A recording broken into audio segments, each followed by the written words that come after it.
Tonight, stunning new developments in the race for Attorney General of Virginia. They were the messages that shook up Virginia politics this year. An October surprise unearthing text messages from 3 years ago, musing about political violence against an opponent, and a mother watching her children die. We heard apologies, attempts to move on. But as Virginia's campaign enters its final days, we still have an awful lot to talk about. When this happened, it was an enormous turning point, enormously pivotal. Alan, are there any secrets left in American politics? Well, I think you know better than I do that, yes, there are, and they usually come out.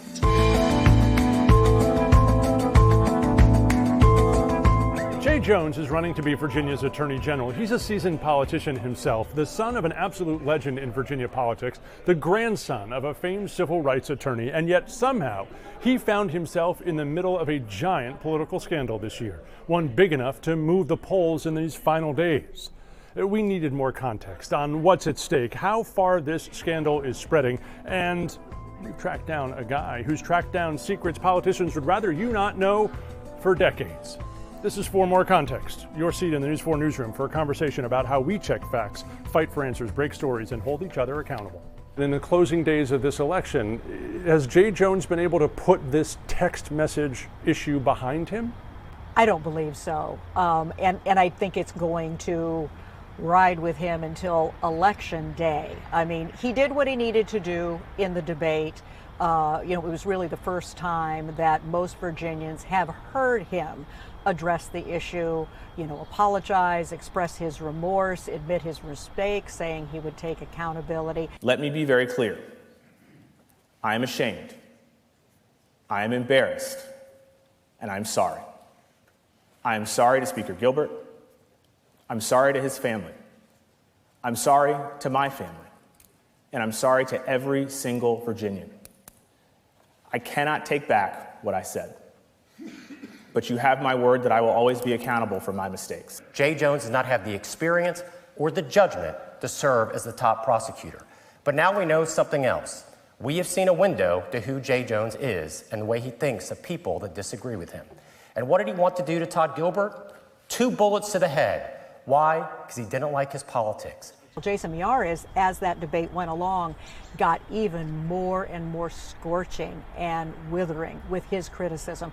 Of course, the other thing that we've heard about, in addition to the text that he wanted to put 2 bullets in Todd Gilbert's head, is that he also said that he wanted Todd Gilbert's wife to watch her children die in her arms because something like that might impact Todd Gilbert's view on policy. This isn't a youthful indiscretion. So often we can see political scandal and politicians may be able to say, that was 20 years ago, or that was, I have learned a lot since then. Remind viewers, how recent were these text messages, and how different is this one hitting?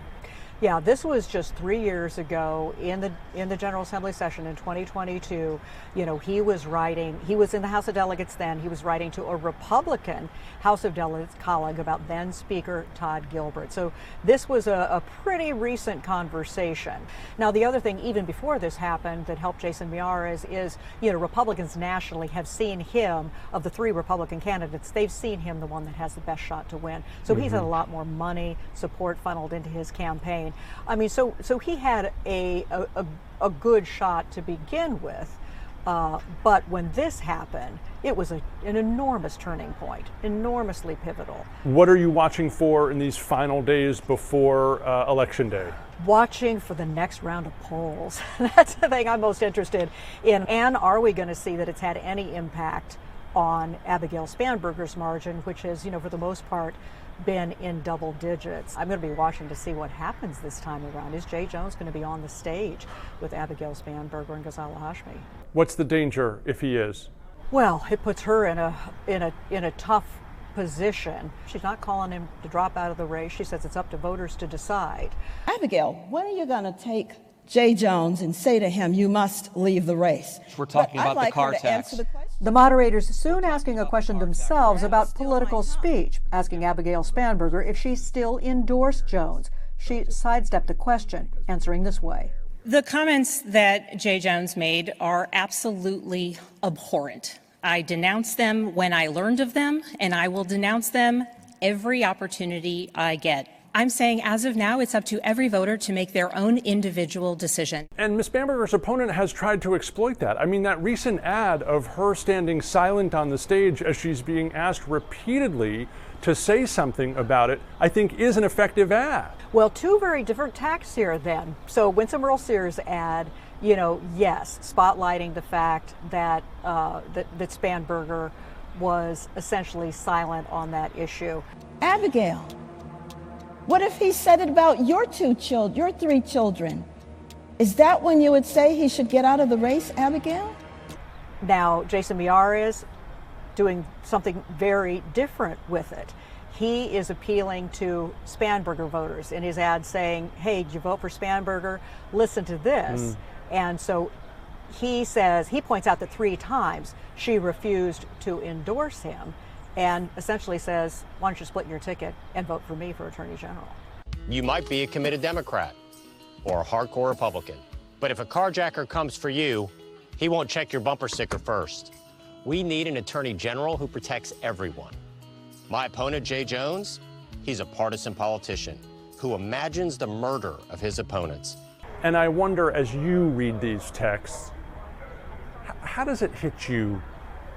And I'm not asking you to weigh in politically, but just as the tone of that language was, I think, really something different in the political space. Yeah, it's hard to find an equivalency in things we've reported on before. And just for me personally, I personally know Jennifer Gilbert, Todd Gilbert's wife.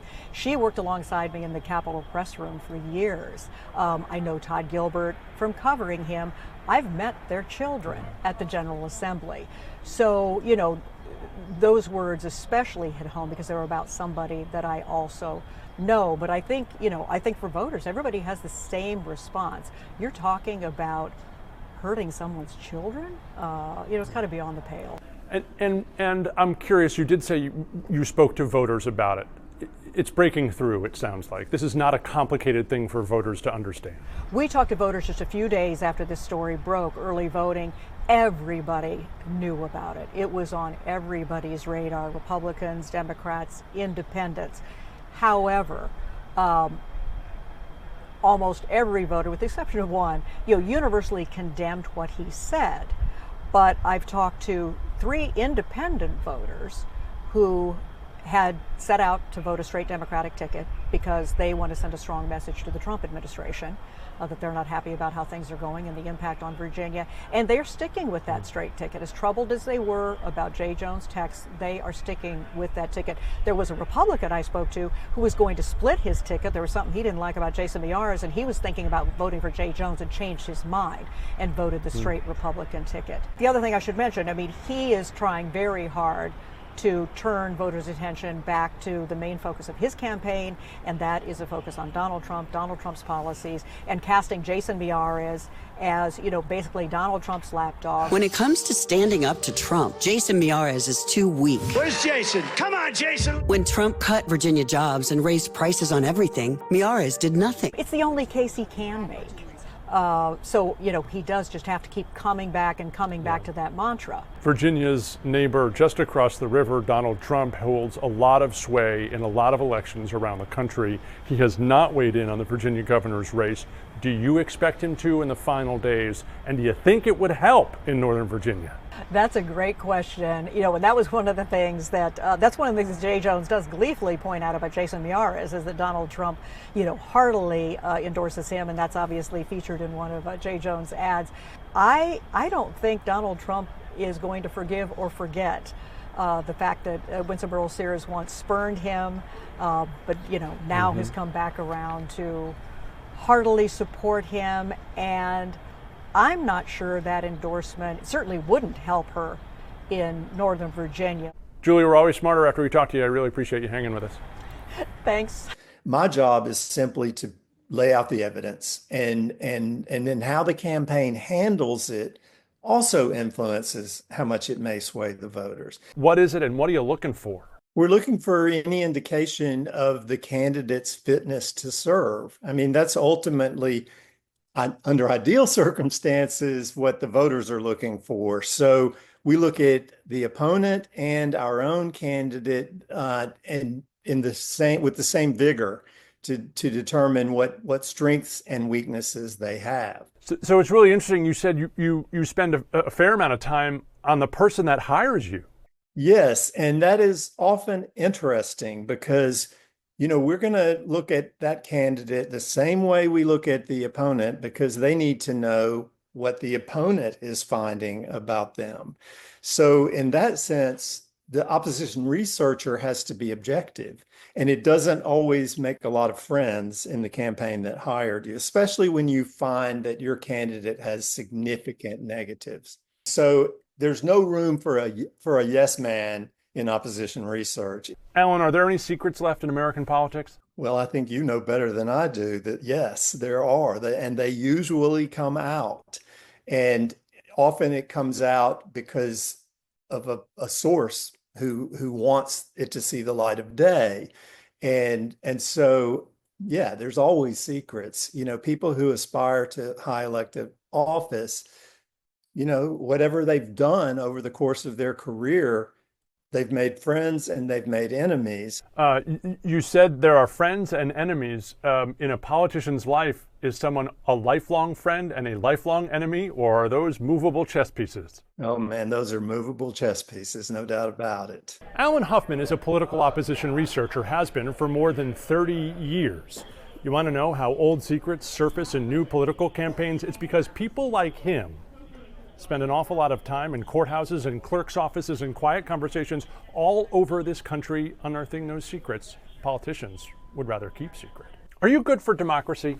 Well, we obviously think so, because otherwise no one really knows the documented truth. The first thing we do is look at documentation. So we're just going to look at every vote that you've ever made, every newspaper or online outlet that you have been quoted in, or that your friends and enemies have been quoted. Then we're going to go to people off screen, anyone that we can find that will direct us to more documentation, because ultimately we'll talk to anybody, but if it doesn't lead to documentation, it has no use to us. How do you sort of figure out whether someone's telling you the truth? The documentation.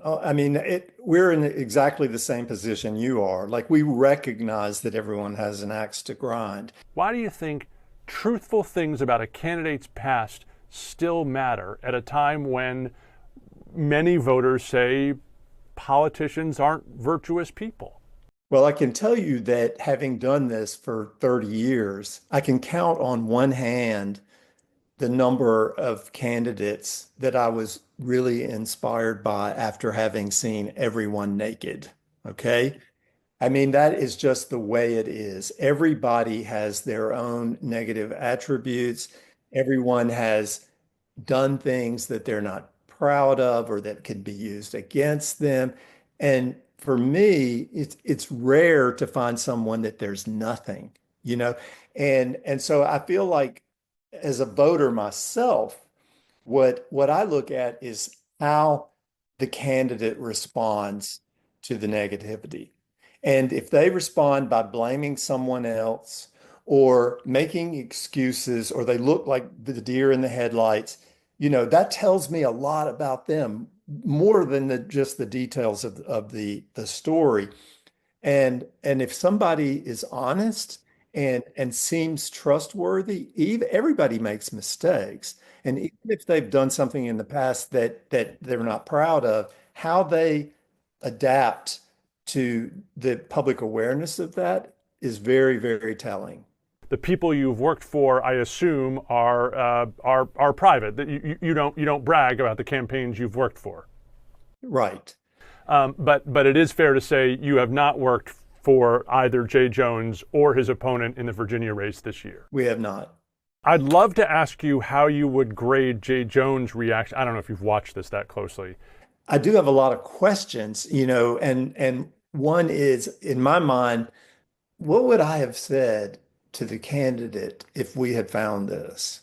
The issue of that we usually fall back to, which is, You should go out there with it instead of waiting for someone else to come forward with it. We are often asked, like, what would you do with this information? And I think the truth is always the best approach. And I feel like, how they would go about putting out an honest response before it comes back to haunt them is kind of beyond my pay grade. Do you ask candidates? Tell me about the people you've texted and the things you've said. We do. I mean, we ask a lot of very personal questions. Is there anything? They're not always forthcoming because honestly, a lot of the candidates are hoping that we won't find it. And so they're not that helpful. That's a heck of a gamble on their part. It is certainly a heck of a gamble. And so when you present the information you found about your own candidate, are they in the room? Do you do that face to face? And how do candidates typically take it? Not well. Honestly, because, I mean, think about it. If you're running for a high elected office, you have a healthy ego, most likely, right? And you've hired someone to do this work. And then you read the report or you're sitting in the room and it's being sort of delivered to you. And you're like, these people sound like they're after me. It doesn't usually go very well. Why is it always comes out October 1st? Why is it we always seem to see these bombshells drop with days left in the election? Is that because you're finding it late or because the campaigns have held on to it for the ripe moment? I would say it's not typically because we found it late, because we would have probably done our work on this if we were working on this race during the summer. That's not to say that certain things might not surface over the course of the campaign, but I think you sort of got at the basic premise, which is that you want the story to resonate at the most opportune time. And so that's outside of our bailiwick, but the campaign wants the voters to go into the polls with that fresh knowledge. Why does the truth still matter in an era when I don't think a lot of people believe politicians are telling the truth? That's always been the case. And that's why the documentation matters, because if you have a candidate who is saying one thing and the documentary record says something else, that's very telling.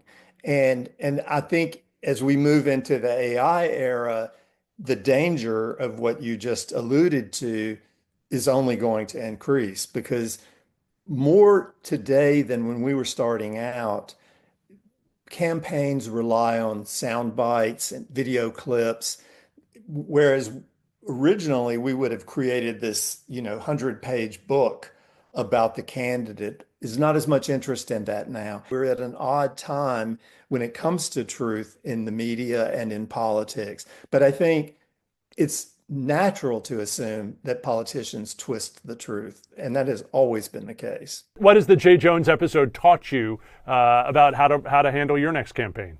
It taught me that you can do this for 30 years, and you can still find yourself facing an issue unlike anything you have faced before. And I don't think we've ever worked on a campaign where someone's text messages became central to the campaign.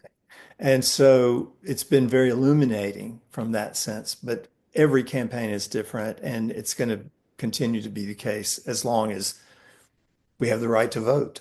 Alan Huffman, thanks a lot. The book is We're With Nobody. It's still on Amazon. I appreciate you talking with us. Thank you.